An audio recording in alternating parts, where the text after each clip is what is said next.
शांत हो जाओ। हमारा लास्ट स्टेप पे क्या पढ़ा था? मेल रिप्रोडक्टिव सिस्टम पढ़ा था लास्ट टाइम। ह्यूमन रिप्रोडक्शन का लेक्चर नंबर 2 है। इसमें पढ़ा है मेल रिप्रोडक्टिव 3 है। इसमें बेसिक पढ़ चुके हैं एक बार। सर आपने सेल डिवीजन के नाम पे सर ऐसे बोल रही है। हो रहे हाँ सर आपने एक बार वो लेक्चर आपने रिकॉर्ड नहीं किया था। Male reproductive system.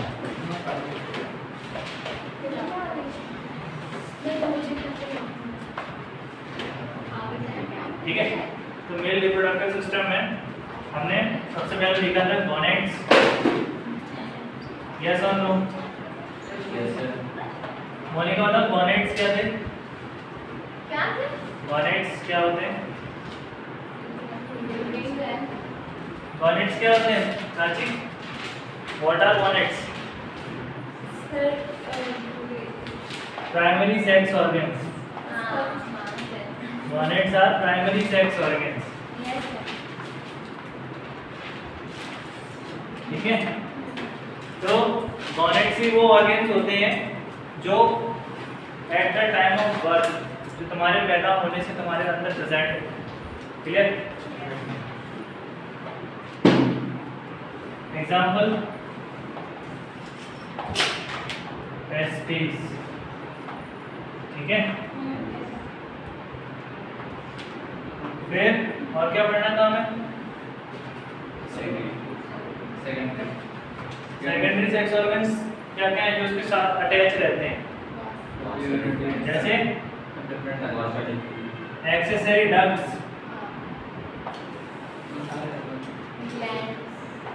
ग्लैंड्स। कौन कौन से ग्लैंड्स होते हैं? प्रोस्टेट ग्लैंड और कार्पस ग्लैंड और seminal vesicle. Very good. Prostate, seminal vesicle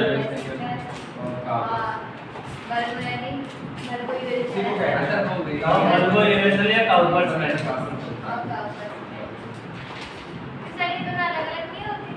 नहीं, एक ही नाम, मल्बो यूरेथ्रल या काउपर्स में। ओके, नहीं, प्रोस्टेट ग्लैंड है अलग, सेमिनल वेसिकल अलग है, काउपर्स ग्लैंड अलग। ठीक है, तो हमने कहां तक पहुंच ली थी? हमने वर्किंग समझ ली थी। एक एक्सटर्नल जेनिटलिया भी होता है जिसे हम पेनिस कहते हैं।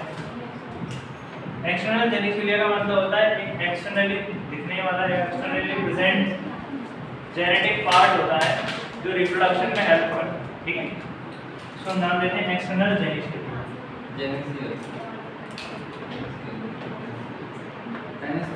हाँ, ये पेनिस होता है। क्लियर? जो इंटरकोर्स करने के टाइम पर आपको हेल्पफुल करता है। ठीक है, मेल स्पर्म को मेल रिप्रोडक्टिव पार्ट से फीमेल रिप्रोडक्टिव पार्ट तक ले जाने का काम एक्सटर्नल जेनिटलिया ही करता है।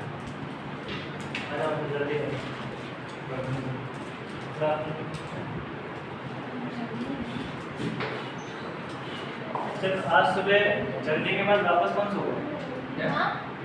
आज सुबह जगने के बाद वापस से कौन सो गया? दोपहर में सोते हैं। मैं सोई थी सर। क्या करने सर मेरे साथ आज तो मैसेज देखा था बस ये वहां बैठे 7:30 बजे मैसेज देखा। सर मैं नाम भी रेडी हो गया। मेरा व्हाट्सएप खोला। ये सब बातें हम कर चुके हैं। आने वाली क्लियर? मेरी बात सुनो, ये सब बातें हम कर चुके हैं। इसके बाद की बातें होंगी।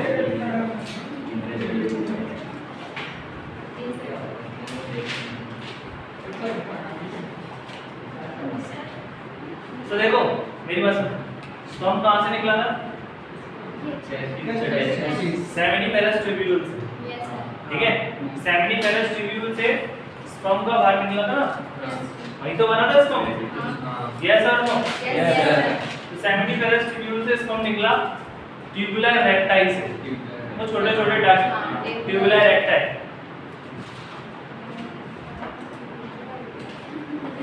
ये कंपार्टमेंट से टेस्टिकुलर लोब्यूल्स, ये है सेमिनिफेरस ट्यूब्यूल, इनसे निकल रहे हैं शॉर्ट छोटे छोटे से डक्ट। इनको ट्यूबुलर रेक्टाई कहा था। फिर ये ट्यूबुलर रेक्टाई एक जगह पे इकट्ठे हुए, रेटेड टेस्टिस, फिर रेटेड टेस्टिस से वासा डिफरेंशिया, फिर एपिडाइमिस, फिर वासा डिफरेंस। इसके बाद भी आते हैं। याद रखना वासा डिफरेंस स्पर्म को असेंडिंग पार्ट में मूव कराता है, ऊपर की तरफ लेके जाता है वासा डिफरेंस, और फिर कहां तक लेके जाता है? Urinary bladder. यूरिनरी ब्लैडर जहां पर यूरिन प्रेजेंट होता है ना, वहां तक लेके जाता है। और कहां पे खोल देता है स्पर्म को? ओपनिंग क्या है? यूरेथ्रा। यूरेथ्रा के अंदर रिलीज कर देता है। ये जो पार्ट है ना, ये है यूरेथ्रा। क्लियर है बात? यहाँ तक हम पहुंच गए थे। अब हमने पढ़ना है कि ये जो ग्लैंड लगे रहते हैं ना पीछे, prostate gland, seminal vesicle gland और बल्बो यूरेथ्रल ग्लैंड, इनका क्या फंक्शन होता है? तो हेडिंग बनाना,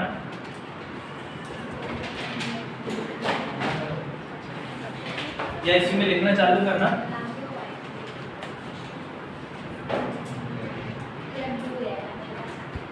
आफ्टर चलो ग्लैंड्स करना, ग्लैंड्स देखो, glands present in male reproductive system, glands present in male reproductive system. Male reproductive system में जो ग्लैंड्स प्रेजेंट होते हैं उनका क्या फंक्शन होता है?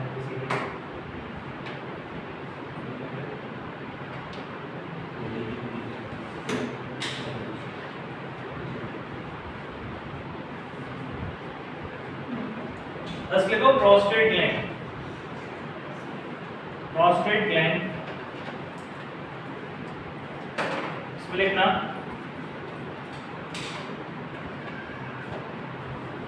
इट इज प्रेजेंट, देखो इस प्रोस्टेट ग्लैंड में लिखना it is present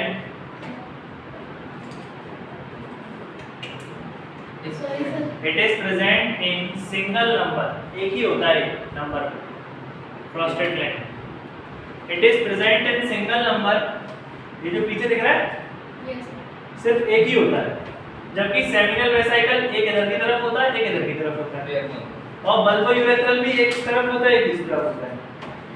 bulbo urethral और सेमिनल वेसाइकल ये दोनों डबल में प्रेजेंट होते हैं, जबकि प्रोस्टेट ग्लैंड सिंगल, मोनो, एक साथ ही प्रेजेंट है। जैसे काम ज्यादा नहीं होता, क्या जैसे काम ज्यादा नहीं होता। नहीं, काम बताएंगे ना, सबके काम ज्यादा होता है, सबके काम डिफरेंट।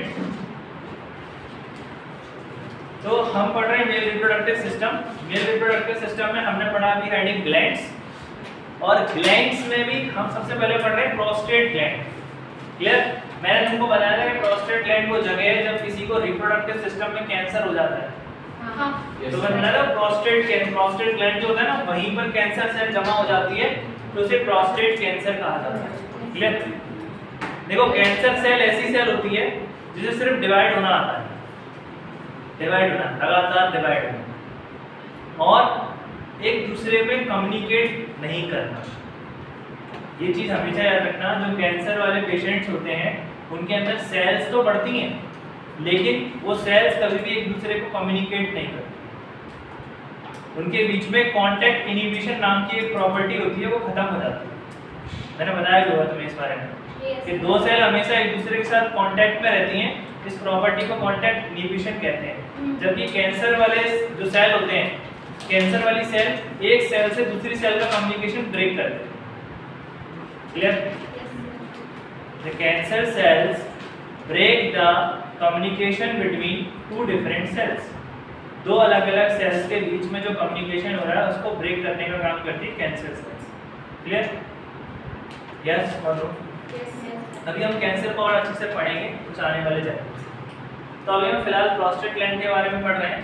तो प्रोस्टेट ग्लैंड सिंगल नंबर में प्रेजेंट रहता है, इसकी क्वांटिटी 1 रहती है। आगे लिखना, prostate gland helps in the secretion of milky fluid. Prostate gland helps in the secretion of milky fluid-like substance. Secretion of milky fluid-like substance.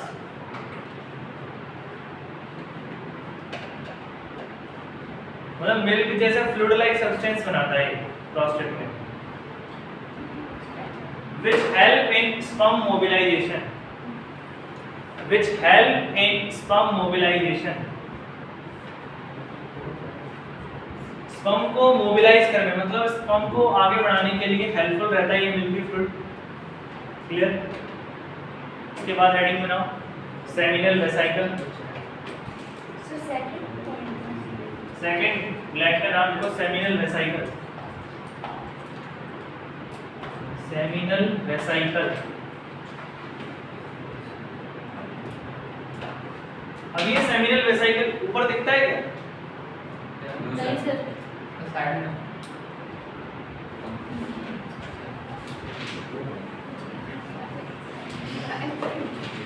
मैं यूरिनरी ब्लैडर बना रहा हूँ सिर्फ. ठीक है.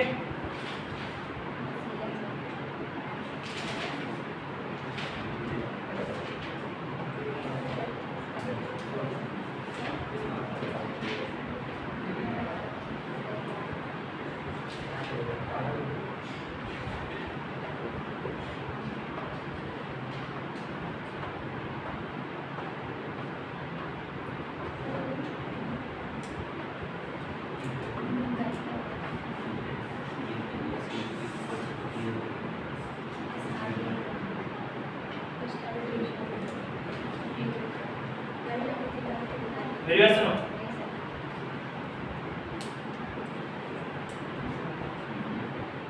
ये जो पीछे वाला स्ट्रक्चर देखा है ये है prostate gland.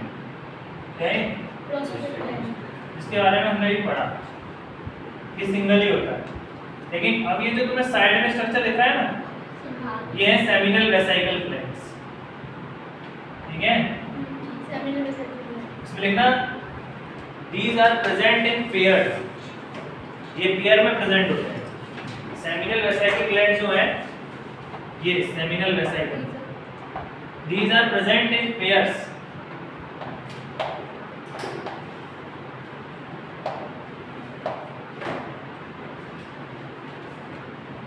It also secretes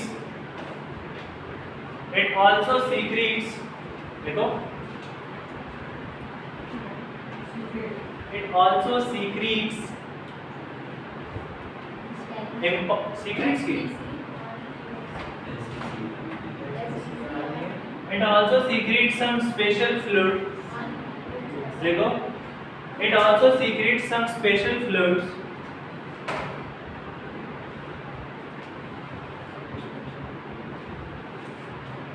which contain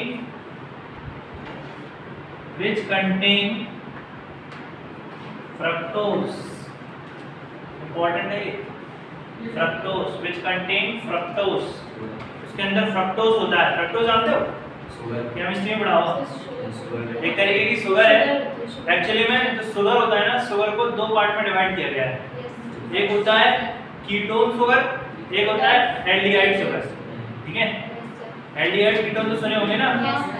तो ऐसी शुगर जिसमें CHO ग्रुप लगा है. ठीक है. तो इसको कहते हैं ग्लूकोज. क्लियर. और ऐसी शुगर जिसमें कीटोन ग्रुप लगा है जिसे कहते हैं फ्रक्टोज. क्लियर बात. दोनों एक ही चीज है. ग्लूकोज और फ्रक्टोज सेम है. इसको भी हम C6H12O6 ही कहेंगे ग्लूकोज को. फ्रक्टोज भी C6H12O6 है. बस डिफरेंस इतना सा है कि इसमें एल्डिहाइड ग्रुप होता है, इसमें कीटोन ग्रुप होता है. क्लियर है बात. तो fructose is the brother of glucose, but there is a slightly difference between the two on the basis of functional group. ये आपने 10th में पढ़े होंगे ना फंक्शनल ग्रुप. ये एल्डिहाइड है, ये कीटोन. मतलब कुछ लोगों ने 11th में नहीं पढ़े तो 10th में तो पढ़े ही होंगे. ये तो बेसिक चीजें हैं. इसको उधर कुछ बोलते हैं. इसको दिन में फंक्शनल ग्रुप डिफरेंस होता है. आइसोमर्स. हां वही. इनको बोलते हैं फंक्शनल आइसोमर्स या फिर पोजीशन आइसोमर्स. ठीक है. इंटर कन्वर्ट हो रहे हैं तो फंक्शनल आइसोमर, और दो अलग अलग फंक्शनल ग्रुप प्रेजेंट हैं तो उनको हम कहते थे पोजीशन आइसोमर. नहीं पढ़ा? ऐसे ही होता है चेन आइसोमर जिसमें कार्बन चेन का डिफरेंस आता है। ऐसे होता है मेटामर्स जिसमें एल्काइल ग्रुप इधर से उधर चला जाता है। एक और होता है टाटोमर, हाइड्रोजन शिफ्टिंग कहते हैं। चलो आगे बढ़ते हैं। तो ये फ्रक्टोज है, फ्रक्टोज का सीक्रेशन कौन दे रहा है? सेमिनल वेसिकल, ठीक है, which act as a formula का लिखना, which act as a energy source, which act as a energy source, which act as a energy source for sperm, which act as an energy source for sperm during the movement in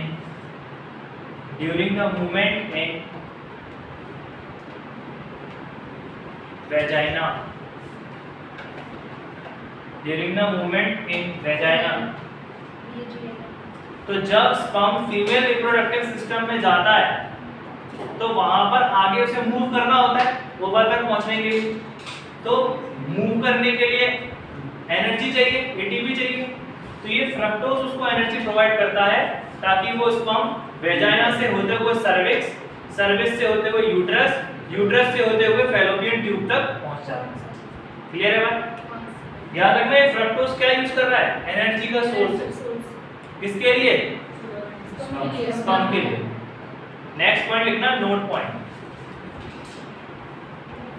note point लिखना। अब ये note point बहुत ज्यादा important है।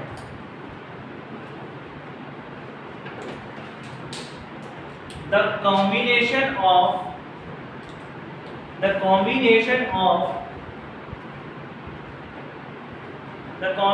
of secretion by prostate gland and seminal vesicle gland, seminal vesicle gland और prostate gland के combined secretion को नहीं द कॉम्बिनेशन ऑफ क्या लिखा? Vesicle is called seminal fluid. इसको कहते हैं हम सेमिनल फ्लूइड। देख लो इसको, called seminal fluid। तो प्रोस्टेट ग्लैंड का सीक्रेशन और सेमिनल वेसिकल का सीक्रेशन, इन दोनों के सीक्रेशन को हम क्या कहते हैं?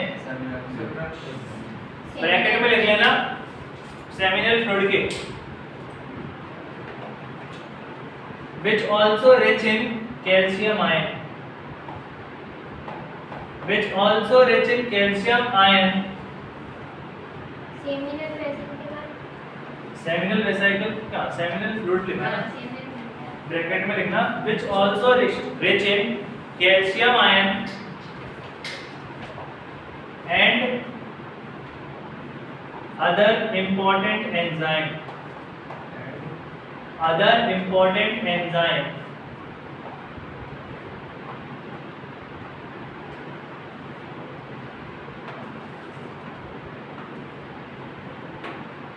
enzymes which help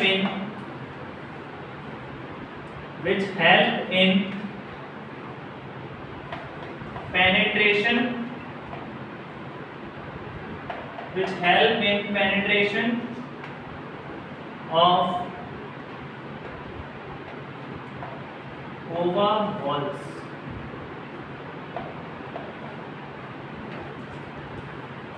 मेरी बात समझ आती है? ये जो सेमिनल फ्लूइड होता है ना, इसके अंदर कुछ एंजाइम्स भी होते हैं और उन एंजाइम्स का फंक्शन होता है कि ओवा के ऊपर कुछ वॉल्स होती हैं, क्लियर? वो वॉल्स स्पर्म को अंदर जाने से रोकती हैं, फ्यूजन करने से रोकती हैं। ऐसे मान लो ये बता दो, देखो ये ओवा है, ठीक है, मेरी बात सुनो, एक ओवा को फर्टिलाइज करने के लिए तुमने सुना होगा करोड़ों स्पर्म आते हैं। रेडिएट देखी होगी, देखिए ना, उसमें कितने सारे स्पर्म जाते हैं रेस करते हुए, लेकिन इतने सारे मिलियंस ऑफ स्पर्म में से एक ही स्पर्म लकी होता है जो फर्टिलाइज कर पाता है। क्लियर? तो ये जो ओवा होता है ना, इसको चारों तरफ से डिफरेंट सेल्स कवर करके रखते हैं। इनकी लेयर्स को हम कोरोना रेडिएटा कहते हैं, जोना पेलुसिडा कहते हैं। जब हम इसको पढ़ेंगे ना तब बताऊंगा। अभी इतना समझ लो कि ओवा के ऊपर लेयर रहती है, ठीक है? तो ओवा के अंदर घुसने के लिए सबसे पहले स्पर्म को इस लेयर को पार करना है, ये लेयर को तोड़ते हुए अंदर जाना है। देखो पेनिट्रेशन का मतलब ही होता है चीरते हुए अंदर जाना। जैसे ड्रिल मशीन होती है ना, पेनिट्रेट ही तो करती है दीवार में, चीर देती है दीवार को। सेम उसी तरीके से जो स्पर्म है इन वॉल्स को चीरते हुए ओवा के अंदर जाता है। क्लियर? आएगा समझ में? तो ये स्पर्म नहीं चीर पाता, स्पर्म के अंदर एंजाइम्स होते हैं। क्या होते हैं? वो ये काम करते हैं। क्लियर है बात? आप समझ लो ध्यान से कि डायरेक्टली फ्यूजन नहीं हो जाता। स्पर्म जो हम जा रहा है स्पर्म, उसके आसपास सेमिनल फ्लूइड भी मौजूद होता है। उस सेमिनल फ्लूइड में एंजाइम है और वो एंजाइम इन वॉल्स को तोड़ने में हेल्प करते हैं। तो जब ये वॉल टूट जाती है तो स्पर्म इसके अंदर चला जाता है। क्लियर? और एक और चीज, ओवा के अंदर अगर एक स्पर्म चला गया तो फिर दूसरे किसी स्पर्म की एंट्री अलाउ नहीं है। क्लियर? ब्लॉक हो जाता है, फिर नहीं, फिर चाहे कितने भी एंजाइम ले आओ तो फिर वहां पे पेनिट्रेशन नहीं होता। क्लियर है बात? तो मतलब बिलियंस ऑफ स्पर्म में से सिर्फ एक ही स्पर्म लकी होता है जो कि, जैसे तुमने गोल्ड स्ट्रिंग का एक्सपेरिमेंट पढ़ा होगा केमिस्ट्री में, कि लाखों करोड़ों अल्फा रेस के अल्फा पार्टिकल्स पास कराए जाते हैं, लेकिन उन 10,000 में से या कितने भी हो, उनमें से कोई एक पार्टिकल ही न्यूक्लियस पे स्ट्राइक करता है और जो वापस आ जाता है, बाकी सब डिस्ट्रैक्ट हो जाते हैं। ऐसे ही होता है। सेम उसी तरीके से मिलियंस ऑफ स्पर्म जाते हैं, लेकिन उनमें से कोई एक ही स्पर्म लकी होता है, वो जाके फर्टिलाइजेशन को आगे प्रमोट करता है। कोई दिक्कत? पक्का? तो क्या बोलोगे? सेमिनल वेसिकल और प्रोस्टेट ग्लैंड के मिक्सचर से इन दोनों ने जो कुछ भी बनाया, उन दोनों के कॉम्बिनेशन मिक्सचर को हमने कहा सेमिनल फ्लूइड। सेमिनल फ्लूइड के अंदर फ्रक्टोज भी होता है, मिल्क लाइक अपीयरेंस भी होता है, दूध की तरह अपीयरेंस, मिल्की अपीयरेंस, थोड़ा सा स्टिकीनेस भी होता है, चिपचिपापन, कैल्शियम आयंस होते हैं, एंजाइम्स होते हैं। और ये सारी चीजें कहाँ यूजफुल है? स्पर्म को ट्रैवल कराने के लिए फ्रक्टोज यूजफुल है, ताकि स्पर्म आगे मूव कर सकते हैं, एनर्जी देता है। यस और no? Calcium ion basic nature को मेंटेन करने के लिए यूजफुल रहता है, क्योंकि ये बेसिक प्रॉपर्टी में अच्छे से मूव कर पाते हैं। वैजाइना जो होता है वो पूरा बेसिक होता है। फिर जो एंजाइम्स हैं इनका यूज है पेनिट्रेशन करना। जो ओवा के चारों तरफ वॉल्स प्रेजेंट हैं, उन वॉल्स को तोड़कर अंदर बढ़ना, पेनिट्रेट करना। क्लियर है बात? या तो बोलो, मैं एंजाइम का फंक्शन मैंने लिखा दिया, लिख लो। सो वजाइना तो एसिडिक होता है ना, ये नहीं बेसिक, सो उसके अंदर वो कोई बैक्टीरिया रहता है, वो लैक्टिक एसिड बनाता है, इसलिए वो नहीं बेसिक प्रॉपर्टी में कन्वर्ट हो जाता है, म्यूकस प्रेजेंट रहता है।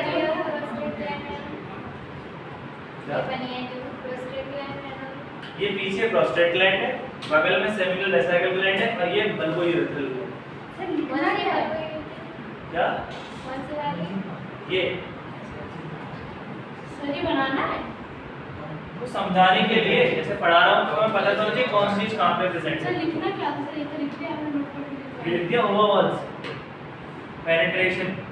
हां सर, हमने लिख लिया है पेनिट्रेशन वाली चीज। सचिन लिख ली?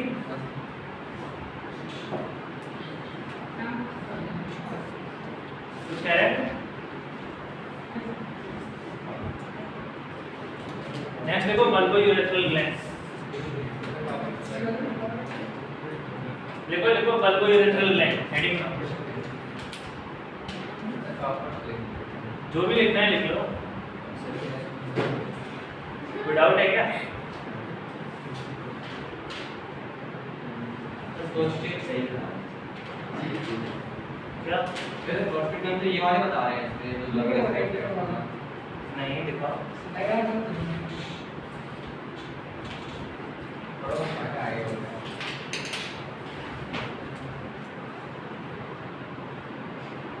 एक्चुअली में होता क्या है ना कि ये जो चीज़ है ना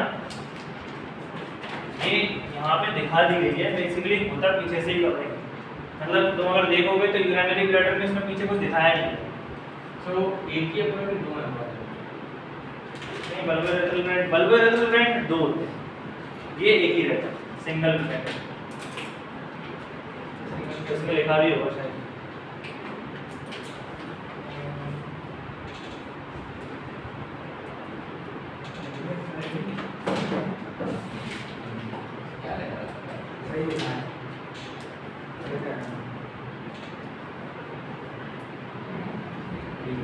देखो ये पेज नंबर 44 पे सेकंड पैराग्राफ पढ़ना। पेज नंबर 44 पे सेकंड पैराग्राफ पढ़ना। देखो पढ़ो जोर से पढ़ो, जोर से सर्विस पढ़ो तो सुनाई नहीं दे रहा। अरे सबको डाउट क्लियर हो जाएगा अगर पढ़ो तो।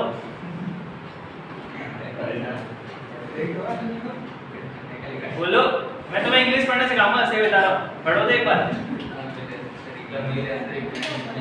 अरे तेज मेरे को सुनने दो।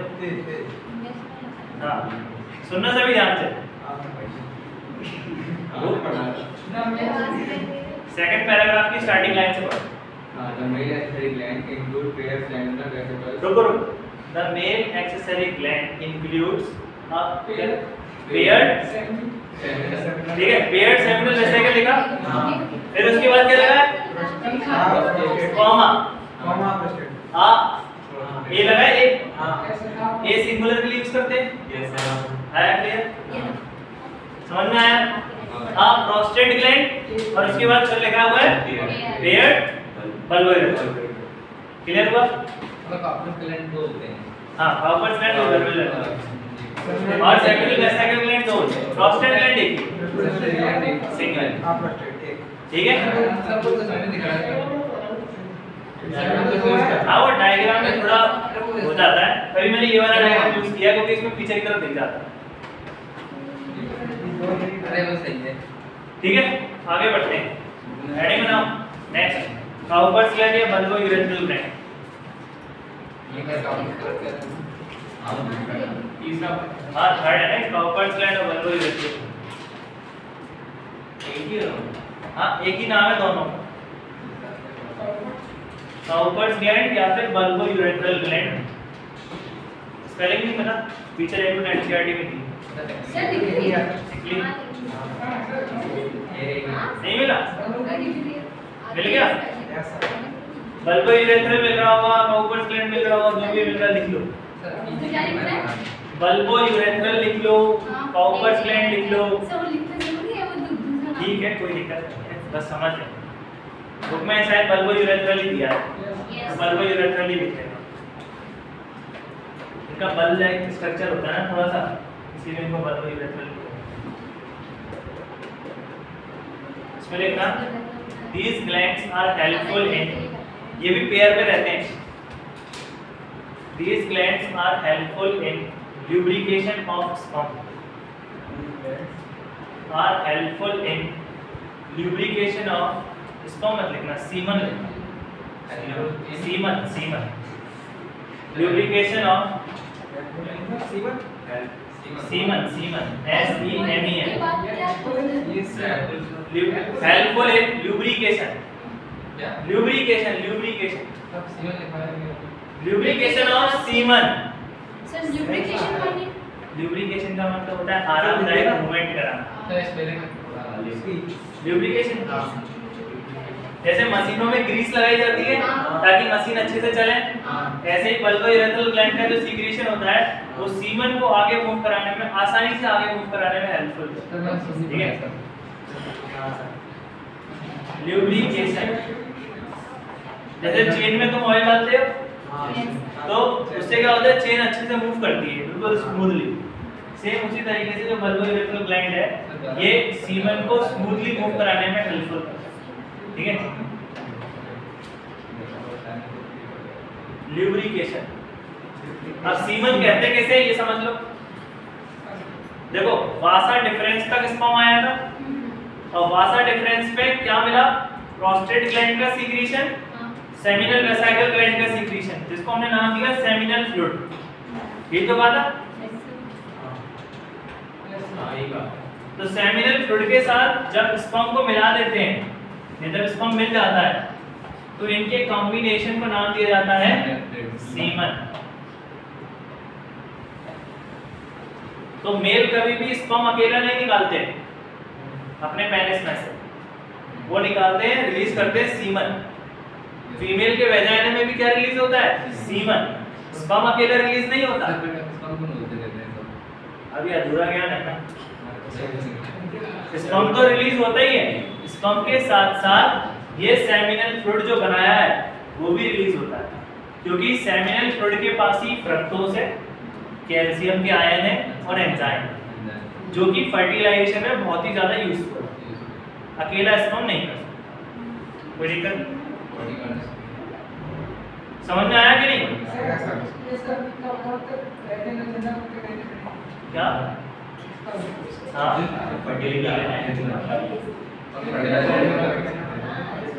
क्या बोल रहा है? जिंदा होकर रहेंगे ये स्पर्म्स ज्यादा टाइम तक स्टोर नहीं कर सकता, 2 दिन भी नहीं, घंटों मान लो 16 से 18 घंटे। और स्पर्म रिलीज के बाद बहुत जल्दी उन्हें अपने मंजिल तक पहुंचना पड़ता है। नहीं तो क्या होता है, प्रॉब्लम क्या होती है, स्टोर तो कर लोगे लेकिन फिर तुम फ्रक्टोज जो है ना, ये अपनी एनर्जी, इसकी फ्रक्टोज की एनर्जी वेस्ट हो जाती है, क्योंकि वो जिंदा रहने के लिए फ्रक्टोज का यूटिलाइजेशन करेंगे, जबकि फ्रक्टोज उनकी स्पर्म के साथ इसीलिए मिला था ताकि स्पर्म को आगे तक पहुंचा सके, उसको मोबाइल करा सके। अब अगर इन्होंने फ्रक्टोज को ही कंज्यूम कर लिया तो इनको वेजाइना के ट्रैक्ट से मूव होते हुए एनर्जी की रिक्वायरमेंट पड़ेगी ना, तो वो एनर्जी कहाँ से आएगी? नहीं ऐसा ऐसे मान लो तुम्हारे पास 5 किलो आलू है या 5 किलो आम है, ठीक है, ये मम्मी ने तुम्हें दिए हैं ताकि तुम यहाँ से वैष्णो देवी की यात्रा पे जा रहे हो तो तुम रास्ते में खा पी सको, ठीक है। लेकिन तुमने क्या आम देख के तुम हो गए पागल, तुमने स्टेशन पे 5 किलो खा ली। तो अब जब वैष्णो देवी की यात्रा में तुम जाओगे इतनी दूर लंबी और तुम्हारे पास पैसे भी नहीं है कि तुम कुछ और खरीद सको, तो तुम भूखे रहोगे पूरे 24 घंटे, तो तुम तो इंसान हो तो जीवित रह जाओगे। लेकिन स्पर्म है ना, अगर वो अपना खाना पहले ही कंज्यूम कर लेगा फ्रक्टोज को, तो आगे बढ़ने के लिए जो हेल्पिंग एनर्जी है वो कैसे यूज करेगा? क्लियर?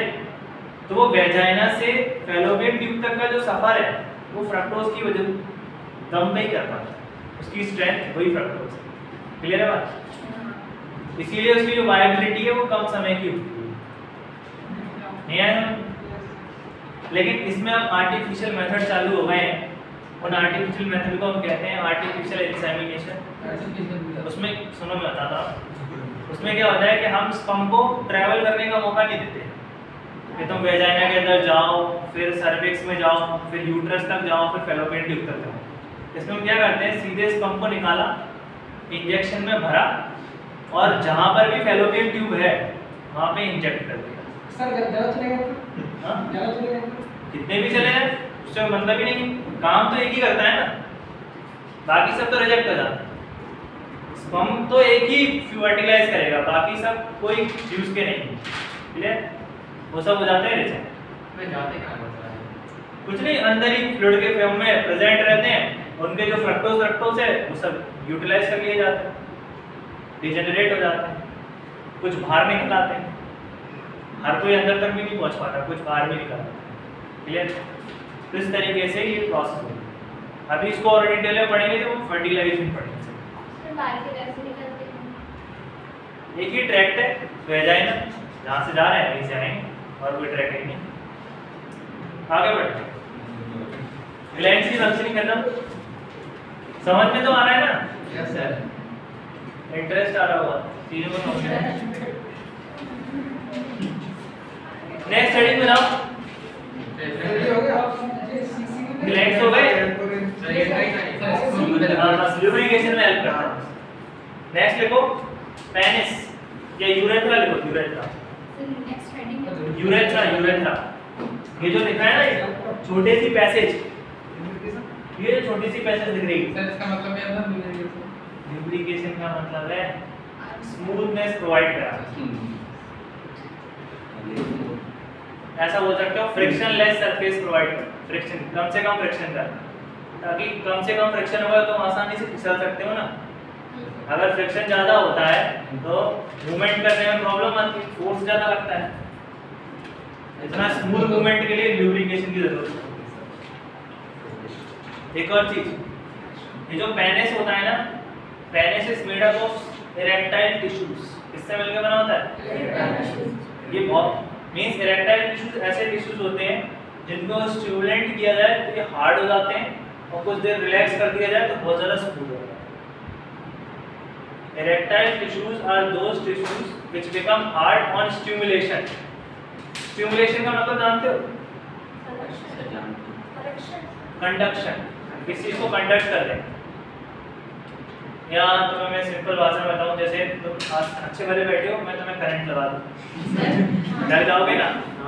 तो इसको कहते हैं स्टिमुलेशन। किसी को चौंका देना, किसी को मतलब एक तरीके से मोशन में ले आना, इसको कंडक्शन और स्टिमुलेशन। ठीक है? नहीं है समझ? जैसे तुम रास्ते से जा रहे हो, किसी ने चिल्लाया ओए, तो अपने आप पीछे मुड़ के देखते हो? It is called stimulation. तुम अपनी धुन में चल रहे थे, किसी ने तुम्हें जगा दिया, बहुत चक्का कर दिया, इसको कॉल्ड स्टिमुलेशन। तो जो पेनिस होता है ये भी इरेक्टाइल टिश्यू से मिलकर बना होता है, तो इसके स्टिमुलेशन से अगर आप इसको स्टिमुलेट करते हैं तो ये बहुत ही हार्ड हो जाता है, और हार्ड होने से ही स्पर्म अच्छे से बाहर निकलता है। क्लियर? मींस जब तक ये पेनिस हार्डनेस नहीं लेगा तब तक ये पैसेज स्ट्रेट नहीं होगा, और जब तक ये पैसेज स्ट्रेट नहीं होगा मूवमेंट में, स्पर्म के मूवमेंट में प्रॉब्लम आएगी। याद रखना बल्बो यूरेथ्रल जो ग्लैंड है यही इरेक्टाइल करने में हेल्पफुल रहता है। पेनिस को इरेक्टाइल करने के लिए बल्बो यूरेथ्रल ग्लैंड ही हेल्प करता है। क्लियर? और इरेक्टाइल होना क्यों जरूरी है? इरेक्ट होने की क्या जरूरत है? ताकि स्पर्म बिना किसी प्रॉब्लम के निकल सके। नहीं है समझ? अगर वाटर का पाइप स्ट्रेट है, ठीक है, तो उसमें से वाटर आसानी से फ्लो कर पाएगा ना। और वाटर का पाइप अगर लूज है, कहीं से मुड़ा है, तो वाटर के फ्लो में प्रॉब्लम आती है ना। इवन घरों पे जब तुम पानी भरते हो तो कहीं से अगर लेजर मुड़ जाए तो वाटर का फ्लो रुक जाता है ना। नहीं है समझ? सेम उसी तरीके से पेनिस के साथ होता है। क्लियर है? टिश्यू का नाम erectile tissue, ERECT, erect, erectile tissue, ERECTILE, erectile. Erection provide करती है। इरेक्शन मतलब समझ में आया? हार्डनेस। हम कहते हैं यूरेथ्रा को, यूरेथ्रा में लिखो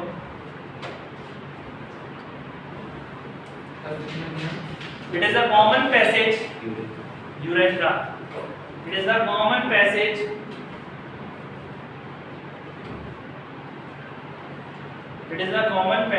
starts from urinary bladder,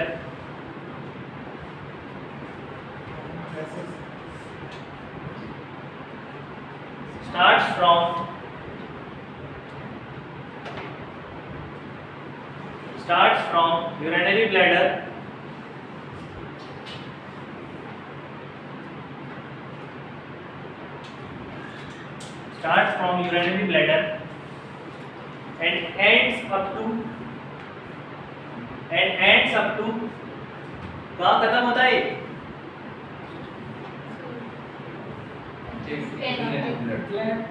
मैंने बताया था ना यूरेथ्रा मिएटस।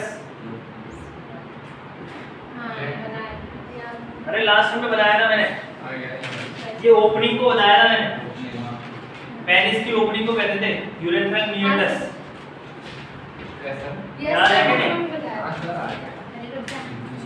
लिख लो इसे। Urethra meatus. अब टू में आगे हाँ, adds up to urethra meatus. ये ओपनिंग है पेनिस की। और यूरेथ्रा मिएटस को कौन सी स्किन कवर करती है? Four skin.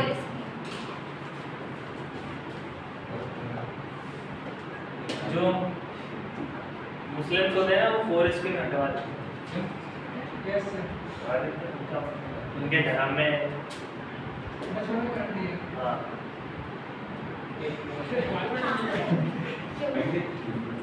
उनमें से कोई मुसलमान तो नहीं? सब वही डाउट है। सारे ग्लैंड्स होते हैं, सही है ये डाउट। उसके अंदर होते हैं यूरिनरी ब्लैडर के अंदर। यूरिनरी ब्लैडर और पेनिस के बीच में थोड़ा सा गैप होता है, उनके बीच में अंदर नहीं होते। कंप्लीटली अंदर नहीं कर सकते आप, पूरी तरीके से अंदर नहीं कर सकते। तो सब हो जाए तो वो यूरिन आता है तो वो एसिडिक होता है तो नहीं, यूरिन तुरंत कलेक्ट होकर इसमें आ जाता है ना, यूरेथ्रा में, इस पैसेज में घुस जाता है। और सबसे पहली बात, सारे ग्लैंड्स बाहर से प्रोटेक्टेड है, ठीक है। सारे ग्लैंड्स के ऊपर एक आउटर कवरिंग लेयर है, क्योंकि सारे ग्लैंड्स बने तो सेल से ही है ना, तो सारी की सारी सेल्स के ऊपर सेमी परमेबल मेम्ब्रेन की कवरिंग होती है, ये तो पढ़ के आ चुके हो। और सेमी परमेबल मेम्ब्रेन हर किसी को अलाउ तो करती नहीं है सेल के अंदर जाने के लिए, यस और नो? Yes sir. ठीक है, तो वो सिलेक्टिव अलाउंस करती है ना, तो इतनी आसानी से कोई भी चीज अफेक्ट नहीं। क्लियर है? तो यूरेथ्रा में लिख लिया हमने। नेक्स्ट पॉइंट लिखना, यूरेथ्रा में लिखो, urethra act as a common passage for urethra act as a common passage for urine and semen.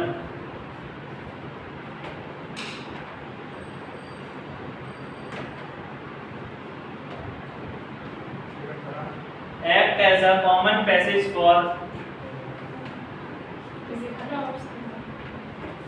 Urine और सीमेन। यूरिन भी यूरेथ्रा से जाती है। Common passage for urine, urine समझते हैं ना सभी? Yes sir. जो वाटर वेस्ट होता है आपका, उसे यूरिन कहते हैं। कॉमन पैसेज फॉर, एक दिन में कितना यूरिन रिलीज करते हैं हम? हाँ, 1 से 1.5 लीटर। पढ़ चुके हो? जाना हाँ 11 में पढ़ा है। 1 से 1.5 लीटर ही हम रिलीज करते हैं पूरे दिन, ठीक है। और फिल्टर कितना कर लेते हैं? 180 लीटर, ठीक है। इतना हम यूरिन वाटर अपने बॉडी में फिल्टर कर लेते हैं, जबकि रिलीज कितना कर पाते हैं? और 1 से 2 लीटर में टोटल यूरिया कितना निकालते हैं? 25 से 30 ग्राम, ठीक है। इतना यूरिया निकालते हैं। सर ये बोला है दुगना कर दो तो पानी का नहीं तो दुगना कर दोगे तो यूरिया कम हो जाएगा ना, शायद डिसॉल्व हो जाए। यूरिन का तो कंसंट्रेशन उतना ही है, इतना आप यूरिया निकाल पाओगे, ठीक है। आगे बढ़ो, पेनिस। पेनिस हेडिंग बनाओ, पेनिस। यूरेथ्रा आ गया, पेनिस आ गया। किसने आप अपने नोट्स कंप्लीट कर लें, जो नेक्स्ट रहेगा वीडियो लेक्चर रहेगा। हेडिंग क्या है? नेक्स्ट हेडिंग में आपको पता चल गया था ना, आज क्लास सुबह नहीं थी। नेक्स्ट हेडिंग बनाओ, पेनिस। पेनिस, अरे पेनिस बनाओ, पेनिस हेडिंग। पेनिस में लिखो, it is the external genitalia. External genitalia, bracket में लिख लेना ऑर्गन। एक्सटर्नल बाहर की तरफ, हाँ एक्सटर्नल जेनिशेलिया ब्रैकेट में ऑर्गन। ऑर्गन जेनिशेलिया लिखा था ना,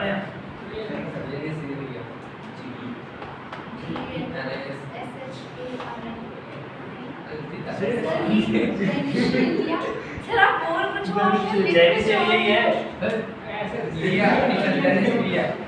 सही है कि गलत है? सही है, पहले लिख लो। जेनिशेलिया ही पढ़ते हैं सब। टीएलए नहीं पढ़े सर साइलेंट हो सके नहीं, बहुत सी जगह ऐसे हैं जहाँ पे टी को आप साई पढ़ते हैं। सा पढ़ते हैं ना। जैसे कंडक्शन DION सनी तो पढ़ते हो, कंडक्शन रिप्रोडक्शन सनी तो पढ़ रहे हो। लास्ट जैसे ये सेलिया लास्ट में जब टीआई होना है तब पढ़ते याद में रहा, जब टी के साथ आई का उपयोग किया जाता है तो उसको सा पढ़ा जाता है। सर ग्रामर में पढ़ाइए सर। ठीक है, ऐसे ही सी के साथ जब आई और ई का इस्तेमाल होता है तो सी को सा पढ़ते हैं, जैसे सिटी सीमेंट। लेकिन सी के साथ अगर कुछ और यूज होगा सर ग्रामर में तो आपको का पढ़ना पड़ेगा, जैसे कि cat side side pot pot कोसेक। ठीक है, समझ में आया? आगे बढ़ो। अरे यूट्यूब पे दिखाना कैसे, तो मैं दिखाना है। पढ़ो।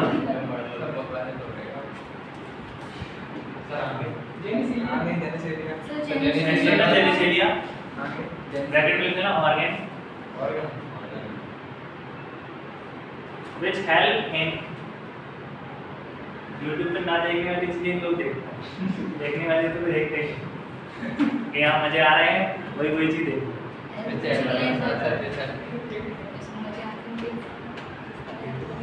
ठीक है, नहीं ये बात सच है। नहीं सर रियली नहीं है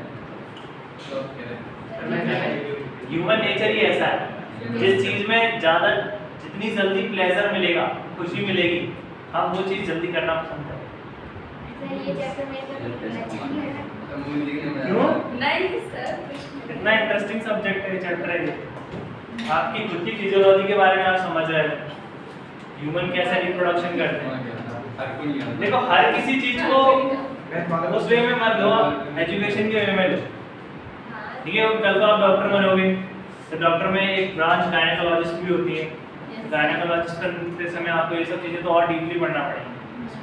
ठीक है, तो इस चीजों को आपको तो और डिटेल में समझना है।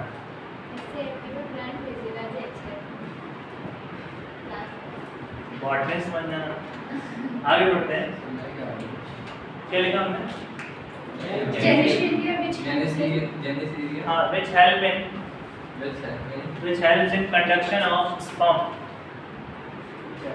conduction of sperm from male reproductive system to female reproductive system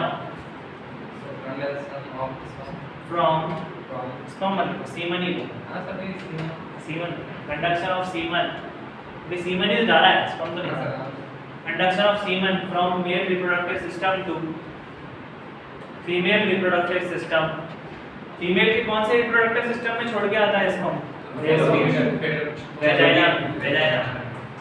penis तो वेजाइना में ही छोड़ता है, फिर वहां से वो अकेले जाता है। अकेले सर उसको कोई ले आना होगा, ये फ्रस्टोस ले जाता है। हाँ सर, देखो देखो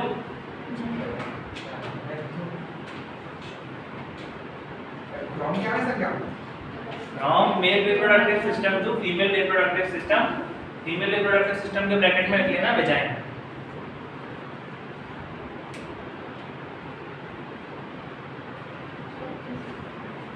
by the process known as intercourse, by the process known as intercourse। तो जब मेल का पेनिस वेजाइना के अंदर एंट्री लेता है तो उस प्रोसेस को हम इंटरकोर्स कहते हैं। इंटरकोर्स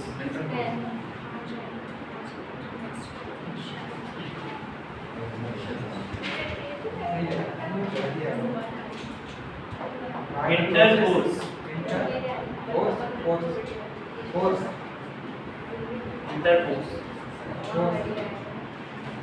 इंटरकोर्स का मतलब होता है entry of male penis into female vagina. जब मेल का पेनिस फीमेल के वेजाइना में एंटर करता है, उस प्रोसेस को इंटरकोर्स कहते हैं। क्लियर? और ऐसी एक प्रोसेस मैंने पढ़ाया था, कॉप्यूलेशन। कॉप्यूलेशन के टाइम पे मेल एंड फीमेल कंबाइनली एक दूसरे के साथ मेटिंग करने आते हैं। ठीक है? मेटिंग मींस क्रॉस करना, जो पढ़ा हुआ तुमने छोटे में 10th क्लास में। देखो, इंटरकोर्स का मतलब होता है मेल का पेनिस जब फीमेल के वेजाइना में एंट्री लेता है, इस प्रोसेस को कहते हैं इंटरकोर्स। क्लियर? हाँ, स्पर्म तो रिलीज करते ही ना ऑब्वियसली इंटरकोर्स करने के बाद। क्लियर है बात? फिर मैंने तुम्हें पढ़ाई किया था इंसेमिनेशन। सबसे पहला चैप्टर स्टार्ट किया था हमने, सबसे पहला टॉपिक ही लिखा था इंसेमिनेशन। देखो जाके लिखा है इंसेमिनेशन। तो ये देखा इंसेमिनेशन लिखा है। इंटरकोर्स करते समय जो स्पर्म रिलीज होता है फीमेल के वेजाइना में, उसी को इंसेमिनेशन प्रोसेस कहते हैं। Clear? The sperm release during the intercourse. Intercourse करते समय जो स्पर्म रिलीज होता है फीमेल वेजाइना में, इज कॉल्ड इंसेमिनेशन। और मैंने तुम्हें एक प्रोसेस पढ़ा दिया अभी, आर्टिफिशियल इंसेमिनेशन। ये तो नेचुरल इंसेमिनेशन था इंटरकोर्स करने से। ये आर्टिफिशियल इंसेमिनेशन में क्या करते थे तुम? इंजेक्शन की हेल्प से स्पर्म को कलेक्ट कर देते और सीधे फैलोपियन ट्यूब में रिलीज कर देते। क्लियर? सबसे उसकी जरूरत क्या है? उसकी जरूरत इसलिए है कि अगर किसी स्पर्म के पास इतनी कैपेबिलिटी नहीं है कि वो फ्लो करते हुए जाए, तो उसे डायरेक्टली इकट्ठा करके फैलोपियन ट्यूब में भेज। क्योंकि ऐसे बहुत सारे मेल्स हैं जिनके अंदर स्पर्म का काउंट कम हो गया है, ड्रग्स पीने से, सिगरेट पीने से, तो उनके अंदर स्पर्म प्रोड्यूसिंग कैपेसिटी कम हो गई, जिस वजह से वो क्या होगा? अगर स्पर्म काउंट कम हो जाएगा तो क्या होगा? हाँ, वो पापा नहीं बनता है। ठीक है? They never form organism. तो उस एबिलिटी को ठीक करने के लिए जो मेडिकल साइंस है, उन्होंने ये टेक्निक लेके आए हैं। ऐसी एक टेक्निक होती है टेस्ट ट्यूब बेबीज, बना हुई होगा आजकल तो मूवीज भी बन रही हैं। ठीक है? ट्यूब में नहीं बनता है, वो कह रहा बेबी बना। ये सब बातें मैं 4th चैप्टर में करना है। अब नेक्स्ट स्टडी बनाओ, female reproductive system. Next study female reproductive system. Male पढ़ लिया? अब आ जाओ फीमेल। Female reproductive system. सबसे पहले मैं तुम्हें फीमेल रिप्रोडक्टिव सिस्टम दिखा दूं कैसा होता है। या देखना तुम क्या हो गई? हां सर, कैसा होता है कुछ नहीं।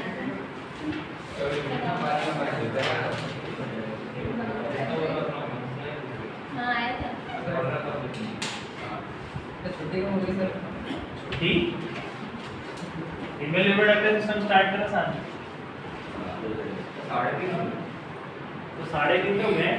3:30 ही तो हुए हैं बस। हां तो 3:30 ही तो हुए हैं। 5-10 मिनट और देखो। सर आगे करने चाहिए सर। हम क्या सर? सर सिर्फ बता दो, लिखा बाद सर में डायग्राम देना। बता दो। इंट्रोडक्शन दे दो। लिखा बाद में देना।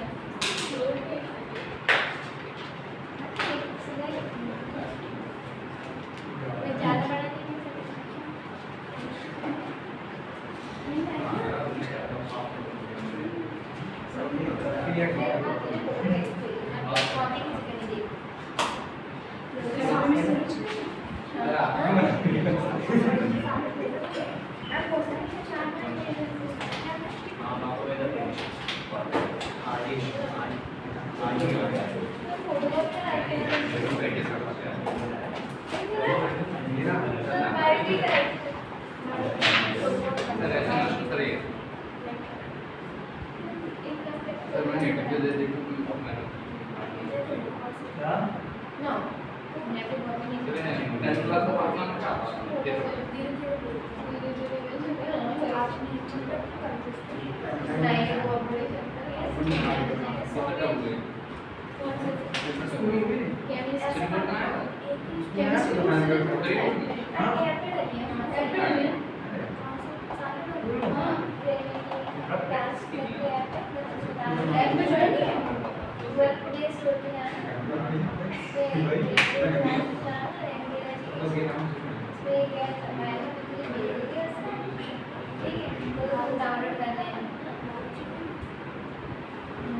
मेरे से केमिस्ट्री सेकंड चैप्टर पेज चुना है कौन सी समझा फर्स्ट चैप्टर सेकंड वाला पेज फर्स्ट चैप्टर फर्स्ट डालते हैं ग्रुप में डालते हैं कैसा बायो के नोट्स डालता हूँ ताकि सबको मिल जाए नहीं है सर बर्बाद हो रहा है डालेंगे अरे गलत सर हमने वो चालू हो गया नहीं है टेस्ट हो गया सर आपका टेस्ट नहीं होगा अटेंडेंस देना है हाँ सर लिया करो टिकटा करेक्ट चल सर लेगा टॉपिक करवाते उसके बाद टेस्ट दे दिया करो अच्छा लगता है थोड़ा टेस्ट ये संडे देता हूँ लेकिन सर बायो का फिजिक्स का अलग है तो इसका टेस्ट ऐसे कुछ होता है ठीक है तो इसकी आप ही बना हाँ ठीक है क्या बना दिए हाँ हाँ सब वही का बना रहा है हाँ सही बात इधर आ रफी ये कर आज सर ये सही कह रहे हैं सर वही का बना ठीक है देखो फीमेल रिप्रोडक्टिव सिस्टम में क्या होता है अरे वर्ल्ड कप देख लेना वैसे आपने तो होता है मेरी बात सुन लो फिर चले यार सर ये होता है तो ठीक है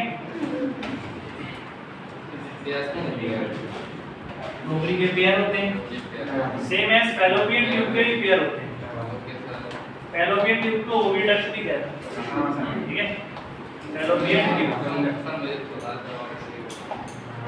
ये भी पेयर में है क्लियर ये होता है यूट्रस क्या होता है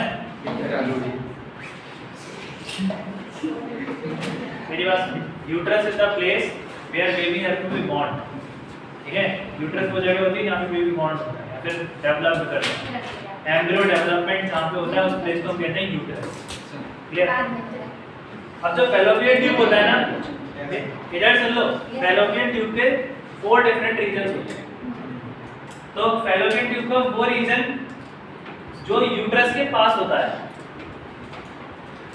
उसको कहते हैं इस्थमस क्या कहते हैं फैलोपियन ट्यूब का वो रीजन जो थोड़ा सा फूला फूला है फूला फूला उसे कहते हैं एम फूला फूला है ना इसीलिए एम फूला है फिर एम फूला के बाद रीजन आता है इनफंडिबुलम ठीक है नीचे वाला इनफंडिबुलम जो ओवरी के पास है इनफंडिबुलम अब इनफंडिबुलम जो होता है इसके फिंगर लाइक प्रोजेक्शंस होते हैं ऐसे उंगलियों जैसे उनको हम नाम देते हैं फिम्बरी क्या नाम है फिम्बरी सुन लो मेरी बात इनका एक इंपॉर्टेंट फंक्शन होता है ये ऐसे सहलाने का काम करते हैं एक्चुअली में क्या होता है यहाँ पे जो प्राइमरी मूसाइट होता है ना जिसको तुम लोग बचपन से एग एग कह रहे हो ना एक्चुअली वो एग नहीं होता है प्राइमरी मूसाइट होता है जो तुम बचपन से एग एग ओवा ओवा चिल्ला रहे हो वो डायरेक्टली एग ओवा बनता नहीं है वो प्राइमरी मूसाइट होता है क्लियर प्राइमरी मूसाइट कन्वर्ट होता है सेकेंडरी मूसाइट में और फिर सेकेंडरी मूसाइट ग्राफियन फॉलिकल में कन्वर्ट होता है तब जाके वो रप्चर होता है फूटता है और ग्राफियन फॉलिकल के अंदर से ओवा निकलता है इतनी प्रोसेस होने के बाद ये उसको ऊपर ठीक है ये सब पढ़ेंगे हम टेंशन मत तो फिम्बरी का काम क्या होता है इस तरीके से मूवमेंट करना ये ओवरी के ऊपर ऐसे हाथ फेरता रहता है ठीक है ताकि जब यहाँ पर ओवा बनेगा कि तुरंत उसको अपने जैसे टेंटिकल्स जैसे स्ट्रक्चर जो है ना फिम्बरी फिंगर लाइन प्रोजेक्शन इनके जरिए वो अपने अंदर खींच लेगा जैसे कुछ रखा हो सामने आम रखें और तुम ऐसे कर रहे हो धीरे धीरे करके आम आ जाएगा ना अरे मैं एक बात बता रहा हूँ तुम्हें खींचने के लिए जो वैक्यूम क्लीनर्स होते हैं वो भी तो ऐसे प्रेशर लगाते हैं अंदर की तरफ सेम उसी तरीके से ये जो फिम्बरी है ये एक तरीके का प्रेशर बिल्डअप कर रहे हैं किसके ऊपर, ओवरी के ऊपर, ताकि जो ओवा है वो इसके अंदर चला जाए। ठीक है, फिर एक और चीज मैंने पढ़ाया था तुम्हें लास्ट टाइम पे, लास्ट ईयर पढ़ाया था, तो मैंने तुम्हें पढ़ाया था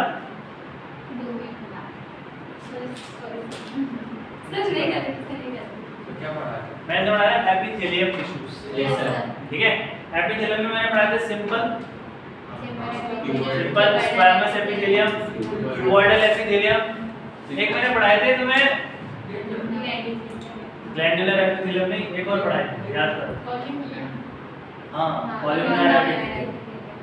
कॉलमनर एपिथेलियम के ऊपर सीलिया प्रेजेंट होती है, सीलिएटेड एपिथेलियम नहीं कहते, कॉलमनर एपिथेलियम। और ऐसे कॉलमनर एपिथेलियम जिनके ऊपर सीलिया प्रेजेंट होते हैं उन्हें कहते हैं हम सीलिएटेड एपिथेलियम। देखो कॉलमनर एपिथेलियम का मतलब है कॉलम जैसे, कॉलम लंबे लंबे होते हैं, इस तरीके की सेल, उन्हें हम नाम देते थे कॉलमनर एपिथेलियम, लंबी लंबी सेल। ठीक है, अब अगर इनके ऊपर सीलिया, सीलिया मतलब छोटे छोटे बाल, स्मॉल हेयर लाइक स्ट्रक्चर, सीलिया। तब मैंने जो बनाया था, ये जो सीलिएटेड एपिथेलियम होते हैं ये पूरी बॉडी में सिर्फ दो ही जगह पाए जाते हैं, एक तो हमारे गले में, ठीक है, और दूसरे फैलोपियन ट्यूब। मेल के अंदर तो एक ही जगह है, फीमेल में दो जगह होते हैं, एक उनके गले में होते हैं और एक फैलोपियन ट्यूब में होते हैं। तुम्हारे अंदर है सच है कि नहीं? ये कहाँ है? सर गले में। हाँ, गले में है, वो क्या है? Ciliated epithelium. ठीक है, ऐसे एपिथेलियम मतलब ऐसे टिश्यूज जिनके ऊपर स्मॉल हेयर लाइक स्ट्रक्चर होते हैं उनको हम कहते हैं सीलिएटेड एपिथेलियम। क्या कहते हैं? इनका फंक्शन क्या होता है कि ये जो ओवा निकल के आ रहा है ना, इसको आगे मूव कराना। तुमने वो पिन बॉल खेला है? उसमें बगल बगल में वो लगे रहते हैं बॉल को आगे मूव कराने के लिए, लगे रहते हैं। तो ये जो सीलिया निकले हैं ना, इन सीलिया का काम है इस ओवा को आगे मूव कराना। यहाँ से सीलिया धीरे धीरे ओवा को ऊपर की तरफ मूव कराना, और कहाँ तक लेके आ जाते हैं? कहाँ तक? फूला फूला रीजन जो होता है ना, वहाँ तक लेके आ जाते हैं, और फिर यहीं पर बैठ के स्पर्म का इंतजार वेट करते हैं। ठीक है, कि कब स्पर्म आएगा, कब फर्टिलाइजेशन हो जाएगा। तो कहाँ पे फर्टिलाइजेशन हो रहा है? कई किताबों में ऐसा भी लिखा रहता है, फर्टिलाइजेशन हो रहा है एम्पुलरी इस्थमस जंक्शन। इस्थमस और एम्पुला के बीच का जो जंक्शन है वहां पर फर्टिलाइजेशन। तो अगर कोई एम्पुला बोल रहा है तो वो भी सही है, एम्पुलरी इस्थमस जंक्शन बोल रहा है तो वो भी सही है। क्लियर है? लेकिन अगर पेपर में दोनों आते हैं तो तुम एम्पुलरी इस्थमस जंक्शन को ही लगाना, वो ज्यादा बेहतर है। ठीक है, सर डायग्राम आता है? डायग्राम आ सकता है, और टाइम क्या होगा? हाँ, सर पढ़ा दो। सर पढ़ाती हो? 5 बजे तक पढ़ा दो। टाइम क्लास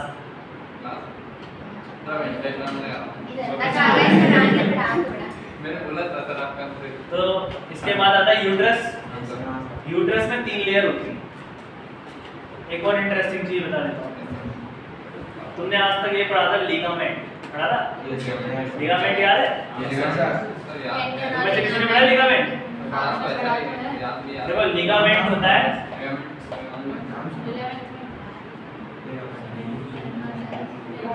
ठीक है, लिगामेंट, टेंडन, ये कनेक्टिव टिश्यू में पढ़ा है।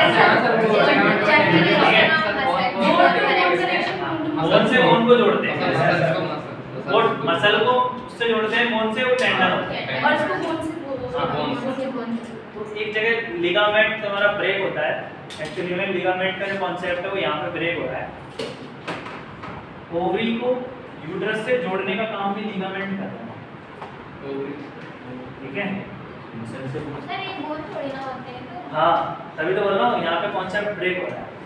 तो लिगामेंट्स आपके सॉफ्ट ऑर्गन्स को भी जोड़ते हैं, जो काफी सॉफ्ट ऑर्गन्स होते हैं वहां पर भी लिगामेंट्स प्रेजेंट हो सकते हैं। इसका एक्सेप्शन ये है, ovary is connected with uterus. ठीक है, क्लियर है कि नहीं? इसलिए मैं बता रहा था कि लिगामेंट तुमने आज तक सुना है हड्डी को हड्डी से जोड़ रहा है, लेकिन यहाँ पर आपको ओवरी से यूट्रस के बीच का कनेक्शन भी लिगामेंट के फॉर्म में मिलेगा। तो ऐसे टिश्यू जो हड्डी को हड्डी से जोड़े लिगामेंट, मसल को मसल से जोड़े टेंडन, ठीक है? कौन से कनेक्टिव टिश्यू थे?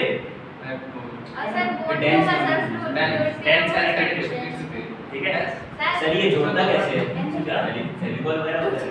नहीं कुछ नहीं, एक अटैचमेंट रहता है सेल्स का, एक अटैचमेंट रहता है फाइबर्स का। बताओ, इनमें मैंने पढ़ाया था तुम्हें कोलेजन फाइबर्स रहते हैं, याद हो तुम्हें? सब पढ़ा है सब वैसा हाँ पता बताओ है तो सर अभी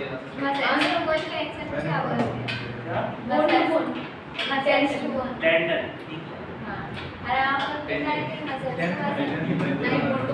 बोन टू बोन होता है लिगामेंट। कितने रखते हैं आज? फिर क्लास स्टार्ट करेंगे, ठीक है? कोई दिक्कत नहीं? अरबे क्लियर? ठीक है।